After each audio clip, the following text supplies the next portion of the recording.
Comment se calculera l'aide à l'UGB bovine à partir de 2023? Donc, seront éligibles les animaux mâles et femelles de plus de 16 mois.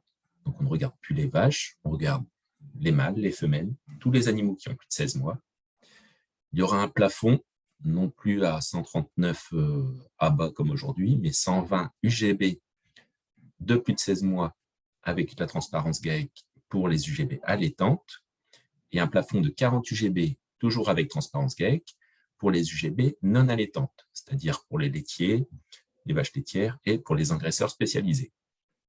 Cette aide à l'UGB sera d'environ 110 € en 2023 et diminuera un peu tous les ans pour passer à près de 99 € en 2027. De même, l'aide à l'UGB non allaitante passera de 90 € en 2023 et progressivement 54 € en 2027. Je rappelle qu'un UGB, c'est pour les animaux, pour les bovins de plus de 24 mois, c'est un animal égale un UGB. Pour les bovins de 6 à 24 mois, un animal compte pour 0,6 UGB.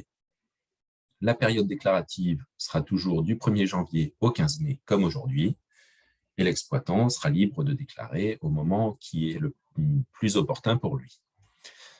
La date d'inventaire de ces animaux sera la date à laquelle il fera sa déclaration, auquel on rajoutera 6 mois. Ce sera sa date de référence. C'est-à-dire que si je fais ma déclaration dès le jour de l'ouverture de Télépac, le 1er janvier, ma date de référence sera le 1er juillet 2023.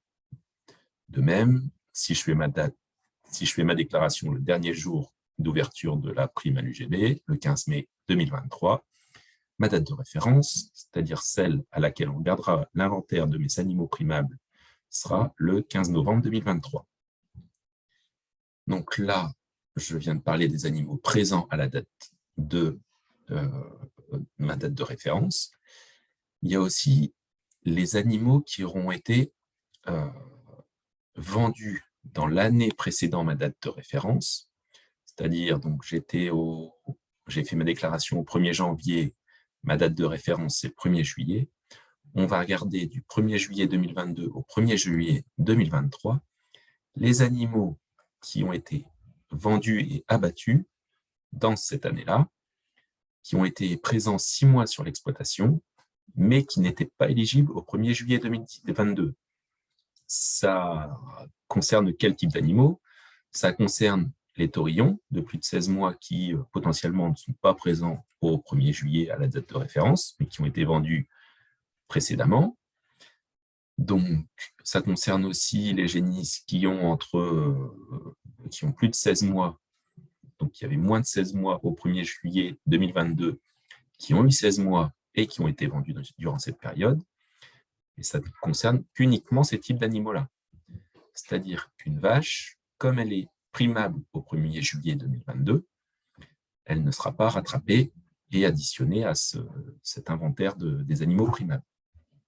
Donc, les animaux primables à une date déterminée, 6 mois après ma déclaration, plus les animaux qui ont été vendus, qui n'étaient pas éligibles, qui avaient moins de 16 mois, 1 an avant ma date d'inventaire d'animaux primables, donc les taurillons et des génisses d'engraissement. Donc ça me constitue un nombre d'animaux. Comme je peux déclarer entre le 1er janvier et le 15 mai, selon mes dates de vélage, ça a une incidence importante sur mon système, c'est-à-dire que je n'ai pas le même nombre d'animaux présents à toute l'année. Donc si je déclare au 1er janvier, ma date de référence est le 1er juillet 2023, on regarde le nombre d'animaux qui sont sur mon exploitation. Donc 1er juillet, je suis en vélage d'automne, ça veut dire que je suis 2-3 mois avant ma période de vélage. Donc j'ai des génisses pleines, des vaches pleines, pardon, j'ai des vaches qui sont à l'engrais, celles qui ont élevé leurs veaux et que j'engraisse et que je ne voulais pas remettre à la repro. Il y a mes génisses pleines qui vont bientôt mettre bas. Et j'ai mes génisses qui ont 1 an de moins, qui ont 19 à 24 mois, qui ne comptent plus pour un UGB, mais qui ont bien plus de 16 mois, pardon. Donc, animaux de plus de 16 mois, mais qui ont moins de 24 mois, elles comptent pour 0,6. Et j'ai mes 4 taureaux pour saillir mes 80 vaches. Donc, le total de mes UGB fait 101,6. Si je fais mes déclarations plutôt au 15 mai, donc ma date de référence sera le 15 novembre, qu'est-ce que j'ai comme type d'animaux au 15 novembre? En vélage d'automne, je suis en plein dans mes périodes de vélage, c'est-à-dire que j'ai mes vaches et potentiellement mes génisses qui ont vélé. J'ai potentiellement des vaches qui ont loupé leur veau et qui sont dans ces animaux-là. J'ai quelques vaches à l'engrais, c'est-à-dire celles qui ont élevé leur veau, le veau qui a été sevré durant l'été, et potentiellement j'en ai encore quelques-unes, peut-être qui sont encore à l'engrais. J'ai des génisses à mettre au taureau, 16, qui valent pour 1 parce qu'elles ont globalement plus de 24 mois. Et j'ai des génisses de 11 à 25 mois, 16, mais celles-ci ont moins de 16 mois, donc elles valent 0. Donc la somme de tout ça, on arrive à 108. Si je suis en système de vélage d'hiver, toujours avec 80 vaches, 20% de renouvellement, soit 16 génisses gardées, au 1er juillet, j'ai fait ma déclaration au 1er janvier, on regarde mon effectif au 1er juillet. Au 1er juillet, donc je suis après ma date, après mes vélages, j'ai 75 vaches suitées, j'en ai 5 avec des vents morts qui donc sont à l'engrais au 1er juillet si je ne les ai pas encore vendus. J'ai des génisses pleines de 27 à 30 mois, donc 16, elles valent 1 UGB car plus de 24 mois. Et j'ai des génisses de 15 à 18 mois, donc qui ont un nombre de 16. J'ai compté qu'il y en avait 5 qui avaient plus de 16 mois sur mes 16. Donc ça me fait 3 UGB qui comptent et 11 animales qui ne comptent pas. Et toujours mes 4 taureaux. Donc ça me fait un total de 103 UGB. Si je fais ma déclaration au 15 novembre, 15 novembre pour des dates de vélage de janvier à avril, donc je suis 2-3 mois avant ma période de vélage, j'ai des animaux pleins ou des animaux qui sont encore suités, que je n'ai pas encore sevré leur veau, et potentiellement j'ai des vaches à l'engrais que je n'ai pas remis à leur repos. J'ai mes génisses pleines qui vont véler dans 2-3 mois. J'ai des génisses que je vais mettre au taureau dans les mois à venir, 16, mais comme elles ont moins de 24 mois, elles comptent pour 0,6. Et enfin, j'ai les génisses que je vais garder et les broutards qui ont moins de 16 mois, donc qui valent 0, car moins de 16 mois. Et j'ai toujours mes 4 taureaux. Donc, selon ma date de vélage, selon la date de naissance de mes génisses, selon le nombre de vaches à l'engrais que je garde, ma date de référence, selon la date où je fais ma déclaration d'aide à l'UGB, j'ai mon effectif qui peut éventuellement bouger. C'est-à-dire que là, on voit 6 UGB de différence. Ici, on en voit 6 UGB aussi.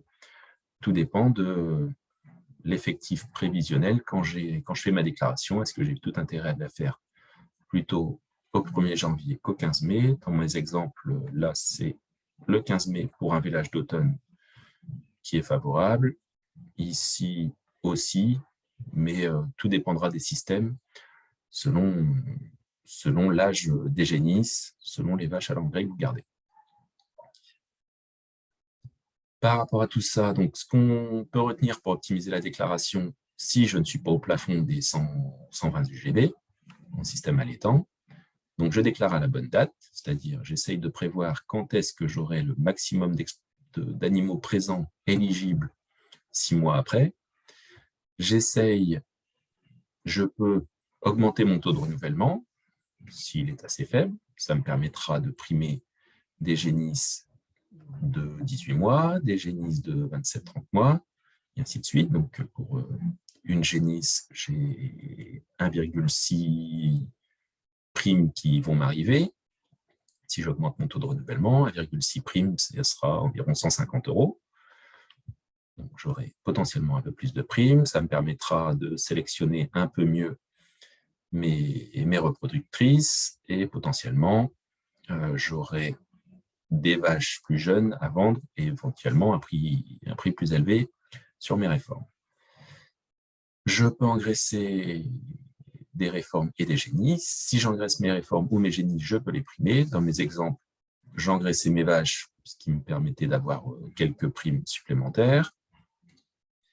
Si je n'engraisse pas mes vaches et dès qu'elles ont loupé leur veau, je les vends, potentiellement elles ne sont pas présentes à ma date de référence, donc elles ne sont pas primées. Donc, ça me permet de primer mes animaux que j'engraisse, donc à la fois mes réformes, mais aussi les génisses si j'ai un fort taux de renouvellement et que je choisis d'engraisser des génisses, elles seront primées aussi. Et enfin, je peux aussi primer des taurillons si je les vends à plus de 16 mois. Mais ça dépend aussi des besoins de la filière et si les mois supplémentaires d'engraissement pour certains qui envoient des taurillons à 14-15 mois, est-ce qu'il faut diminuer la ration et engraisser moins vite les taurillons, à voir si c'est rentable avec vos conseillers bovins. Voilà, j'espère que ça a été clair.